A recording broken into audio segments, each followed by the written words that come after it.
Drop an apple or a stone from a height, and it travels in one direction, down. It is an undeniable rule of reality that we experience every second of our lives. Think about standing on loose sand. Your body is relentlessly dragged into the earth, pulling you deeper against the ground's resistance. If this downward force is an absolute rule everywhere, there is an obvious problem. Look up at the night sky. Why hasn't the moon plummeted straight into the earth? Isaac Newton realized the answer required a leap in perspective. He argued that the invisible tether dragging an apple to the grass is the exact same force reaching thousands of miles into space, pulling on the moon. He called this the universal law of gravitation. Every single massive object in the universe actively attracts every other object. Looking at this visual representation of Newton's formula, we can see the relationship in action.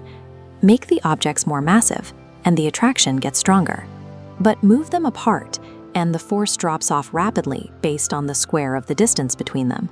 Because this gravitational pull is an inescapable fact of the cosmos, survival, whether for a planet, a moon, or a human being, depends entirely on finding physical forces that can push back.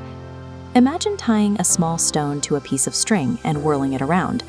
The stone wants to fly off in a straight line, but the tension in the string constantly yanks it toward the center, creating a circular path. In our orbital model, the moon is in constant freefall, but its tremendous sideways speed makes it continuously miss the Earth. This inward pull, forcing a straight line into a perfect orbit, is centripetal force, the invisible string locking the system together. But down here on the surface, we aren't moving fast enough to maintain an orbit.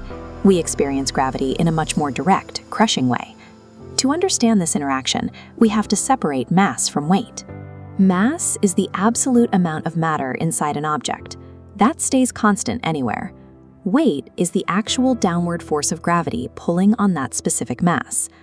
Galileo proved a crucial point by dropping different objects from the Leaning Tower of Pisa. He demonstrated that gravity accelerates all falling objects at the exact same rate, regardless of how much mass they contain. While that downward acceleration is a constant rule, the resulting physical weight of massive objects is the specific problem engineers must solve to build anything substantial on Earth. Which brings us to another physical contradiction. If heavy things are relentlessly pulled downward, how does a ship made of thousands of tons of solid steel survive on the surface of the ocean without sinking like a stone? The answer lies in thrust and pressure. When you spread a massive downward weight over a very wide surface area, you drastically reduce the pressure exerted on any single point. In a fluid environment, liquids exert an active, upward resistance against any mass pushed into them. The ancient Greek mathematician Archimedes quantified the exact mathematical rules behind this upward fluid force. Looking at a submerged object's cross-section, we see an upward fluid force, buoyancy, directly opposing its downward weight. Archimedes realized that as an object displaces fluid, this upward push perfectly equals the weight of the displaced water. A heavy steel ship survives on the ocean because it uses the precise geometry of displacement to match gravity's massive downward pull with an equal upward fluid push. The cosmos functions through a continuous state of mathematical equilibrium between these opposing physical forces. On a macro scale, the massive gravitational pull of a planet is continuously neutralized by the relentless tangential speed of its orbiters. Down here on Earth, the immense, crushing weight of a steel dreadnought is neutralized by the precise, calculated displacement of ocean water.